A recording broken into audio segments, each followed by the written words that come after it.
Naitwa Roger Zimbaga, ni mmoja wa anzilishi au trustees wa Philemon Foundation, taasisi binafsi ambayo inajishughulisha na kuhudumia wazee, na malengo yetu makubwa ni tumejaribu kuwa tofauti kidogo, kwa sababu taasisi nyingi, serikali na taasisi nyingi zinahudumia wazee wasiojiweza. Kwa hiyo kuna kundi la wazee ambao limesahulika. Ongelea zaidi wastaafu wa taasisi za serikali, mashirika ya umma, wafanyabiashara, wakulima ambao wakishafikia umri wa kustaafu wanabaki wapweke nyumbani. Kumbuka hawa watu walikuwa wamezoea kutoka alfajiri, wanakwenda makazini, wanakwenda kwenye biashara zao. Sasa hivi wamekuwa watu wazima, wako nyumbani. Kwa hiyo jamii imewasahau.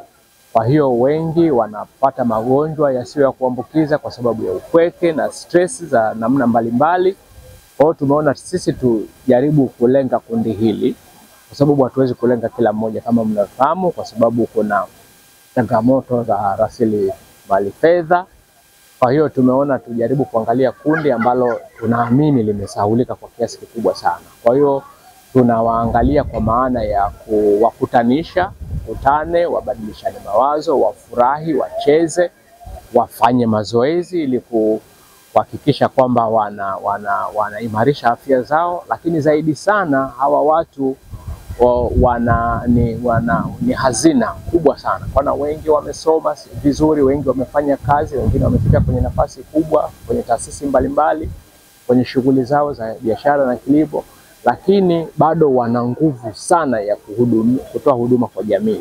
Kwa hiyo moja ya malengo ni ile kwamba tutahakikisha kwamba tunatumia hazina hii kutoa elimu, kutoa mafunzo mbalimbali kwa jamii kwa ujumla, kwa maana ya vijana na makundi mbalimbali, ili waweze kufaidika nao. Mimi hapa kama unavyoniona ni mtu mzima, nina miaka sasa hivi 61, nina nguvu bado sana, akili yangu ndio imefika, naweza kwa Kiingereza nasema ndio iko kwenye peak.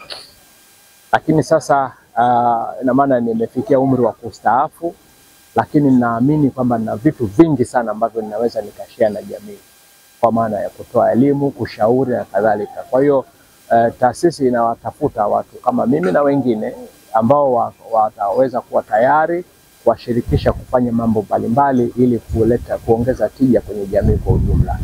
Leo ni siku ya wazee duniani ambapo tunasherehekea, celebrate wazee. Kwa hiyo sisi kama taasisi tuliona tuitumie siku hii kuenzi hili kundi la wazee ambalo nimelielezea, ili tukutane pamoja, na tumealika. Tunashukuru sana taasisi mbalimbali zimetuunga mkono kama mlivyozitembelea hapa, kwa ajili ya kuweza kutoa huduma mbalimbali kwa wazee, huduma za kiushauri mbalimbali, huduma za kimatibabu na kiafya, huduma za kifedha na uwekezaji, masuala ya elimu ya mambo ya mirathi na vitu kama hivyo. Huduma nyingi sana ziko hapa leo. Kwa hiyo tumeona tuwaenzi kundi hili la wazee kwa siku hii ya leo kwa namna hiyo. Naitwa Mwanakombo Joshua. Mimi ni mstaafu, nimestaafu tangu mwaka 2020. Nilikuwa nafanya kazi ya NBC. Kwa sasa hivi nipo tu nyumbani nafanya ujasiriamali, niko kwenye kampuni kidogo ambacho kinanisaidia kutoka kwenda kuangalia vitu vingine.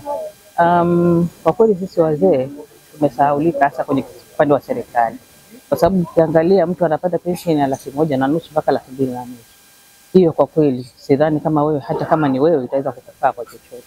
Kwa hiyo nafikiri serikali itatusaidia kwa hapo, kwa kuangalau kwa kuongezea ile pension iwe kubwa zaidi. Pia na sisi wazee tuko kama tunadharaulika kidogo, maanake utakuta kwamba watoto wetu wanatuona kama sisi labda ni mzigo. Utakuta wazee wengine, mtu akishakuwa mtu mzima anaambia toka hapa. Kuna imeshatokea hata sehemu nyingine watoto wanaua wazazi wao kusudi waweze kupata nyumba zile ambazo wanaishi. Kwa hiyo tunafikiri watoto wanatakiwa watuheshimu, wajue kabisa sisi ndio tulikuwepo mwanzoni. Naweza kwa sababu naona kuna klabu za kukimbia za vijana, kuna klabu sijui za kuogelea, basi serikali itenge muda ya kuwa na klabu ya wazee. Itimisi hata kwa mara moja kwa mwezi ama miezi mitatu kwa mara moja, kwa kukutana, wanakuwa na wakilishi aidha wa counseling, watufanyia counseling, watu wanaongea na sisi, wanatuondolea msongo wa mawazo. Juma Karohe, siku ya wazee duniani. Kwanza kabisa nilipomsikia pale mshereheshaji amesema imeanza mwaka 90. Inaelekea kama ni wazee basi walisahaulika sana. Kitu ambacho nadhani kilikuwa akifuatiliwa ama kilikuwa huko nje kipo, lakini hapa kwetu ilionekana jambo la kawaida. Wazee ni watu muhimu. Kama mfano sasa hivi mambo mengi yanakwenda, maadili yanapungua kwa sababu yale maisha ambayo tuliishi zamani sio kama sasa hivi. Sasa hivi utakuta watoto babu yao bibi yao ni TV. Kwa zamani wazee walikuwa wanapata muda kukaa na vijana na kuweza kuwapa maelekezo. Maana hiyo nyingine pia wazee wanapokuwa wamestaafu, ukiangalia sana wanapata shida wengi yao. Inaweza kuwa ni upweke kwa sababu zamani walikuwa wanakaa na wajukuu, lakini wazee wa siku hizi wapate fursa.